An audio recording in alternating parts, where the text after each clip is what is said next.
আসসালামু আলাইকুম বন্ধুরা, শান্তির ব্লগ অ্যান্ড রান্নায় সবাইকে স্বাগত। আবারও চলে এলাম প্রতিদিনের মতো আর একটা রেসিপি নিয়ে। আজকে আমি করে দেখাবো বেসন হালুয়া, বেসন আর সুজির হালুয়া। তো চলুন শুরু করি। আমি এখানে নিয়ে নিয়েছি সুজি, বেসন আর নিয়েছি ঘি। তো প্রথমে আমি এখানে একটা ফ্রাই প্যান বসিয়ে দিয়েছি। এর মধ্যে আমি দিয়ে দেব ঘি। আমি এখানে হাফ কাপ ঘি নিয়েছি আর ঘিটাকে ফ্রাই প্যানের মধ্যে দিয়ে দিলাম। এরপর আমি ঘিটাকে একটু গলিয়ে নেব।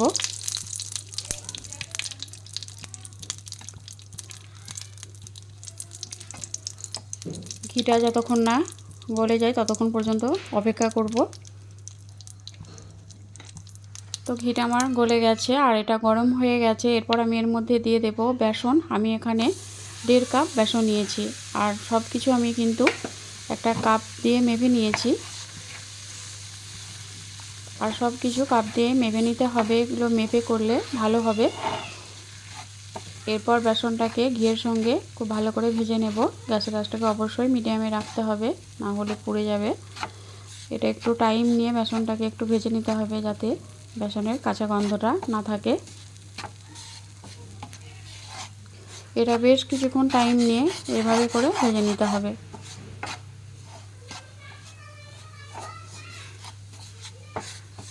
বন্ধুরা, এই রেসিপিটা মাত্র 2 থেকে 3টে উপকরণ দিয়েই এটা তৈরি করে নিতে পারবেন আর খুব কম সময়ের মধ্যে।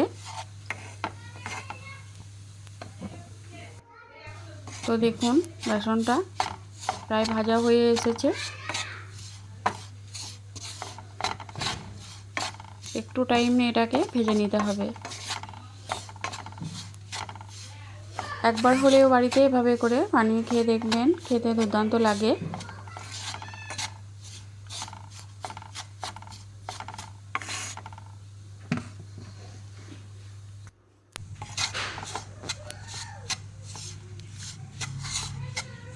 তো বেসনটা দেখুন অনেকটা কালারটা চেঞ্জ হয়ে গেছে আর অনেকটাই ভাজা ভাজা হয়ে গেছে। এরপর আমি এখানে দিয়ে দেব সুজি। আমি এখানে হাফ কাপ সুজি নিয়েছি, ওই একই কাপে মেপে হাফ কাপ সুজি এর মধ্যে দিয়ে দিলাম। সুজি আর বেসনটাকে খুব ভালো করে ভেজে নিতে হবে।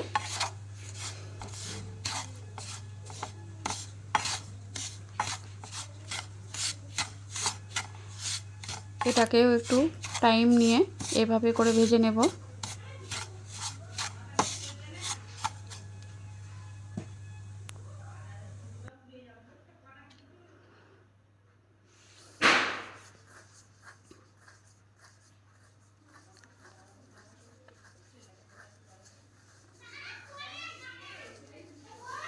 এটা ভাজতে একটু টাইম লাগবে।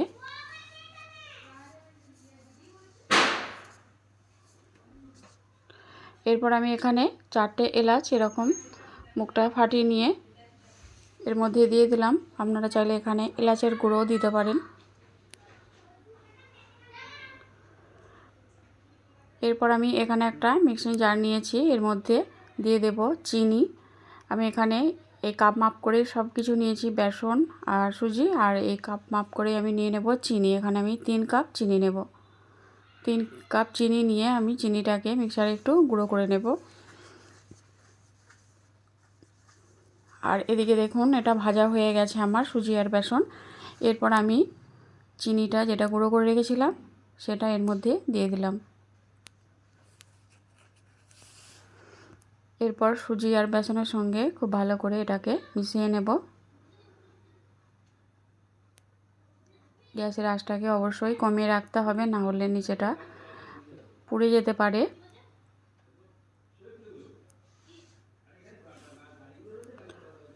এইভাবে করে এটার সঙ্গে বেশ কিছুক্ষণ ধরে নেড়ে চেড়ে আমি প্রথমে মিশিয়ে নেব।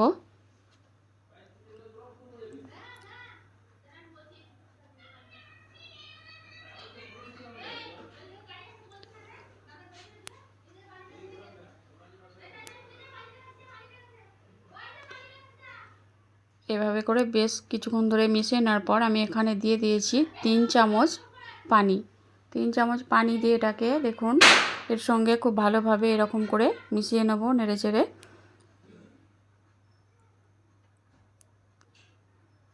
বেশি এখানে পানি দেওয়ার প্রয়োজন নেই।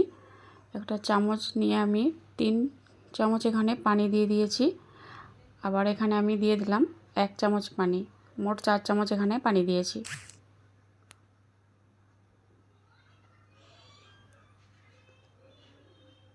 পানিটা দেওয়ার পর দেখুন এটা ভালোভাবে মিশিয়ে নিতে হবে এরকম করে।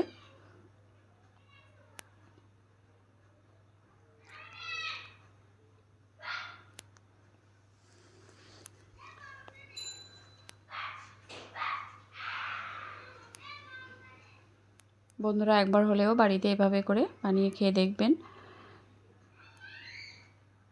খুব কম সময়ের মধ্যেই এটা তৈরি করে নিতে পারবেন। তো এটা আমার প্রায় হয়েই এসেছে, এই দেখুন।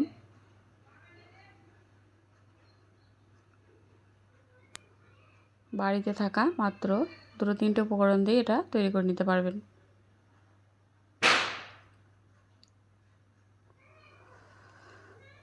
তো এটা আমার হয়ে গেছে। এরপর আমি এখানে একটা স্টিলের প্লেট নিয়েছি।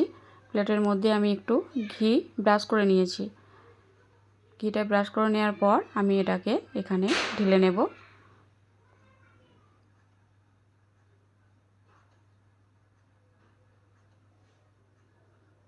প্লেটের মধ্যে আমি এটাকে উঠিয়ে নিলাম। এরপর আমি এভাবে করে একটু এটাকে শেপ দিয়ে নেব।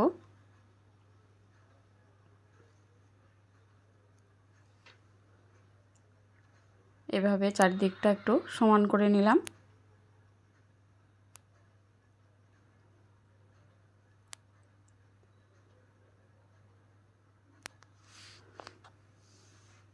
বন্ধুরা এভাবে করে কেউ যদি না বানিয়ে থাকেন অবশ্যই একবার ট্রাই করে দেখবেন। এরপর সবশেষে আমি এখানে দিয়ে দিলাম কাজু। কাজুটাকে একটু ভেঙে নিয়েছি, এর মধ্যে দিয়ে দিলাম। আপনারা চাইলে এখানে পেস্তা বাদামও দিতে পারেন। এরপর আলতো করে একটু এগুলোকে এর সঙ্গে মিশিয়ে দিলাম। এরপর একটা ছুরি নিয়ে আমি এভাবে করে কেটে নেব।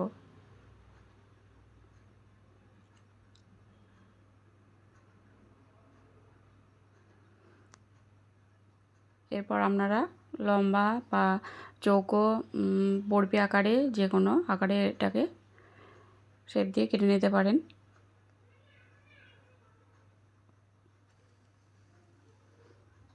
তো আমি এরকম বরফি আকারে এগুলো শেপ দিয়ে নেব।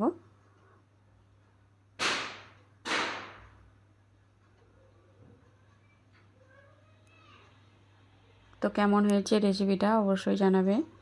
ভালো লাগলে লাইক কমেন্ট শেয়ার করবেন। যারা আমার চ্যানেলটা এখনও সাবস্ক্রাইব করেনি তারা অবশ্যই আমার চ্যানেলটা সাবস্ক্রাইব করে আমার পাশে থাকবেন।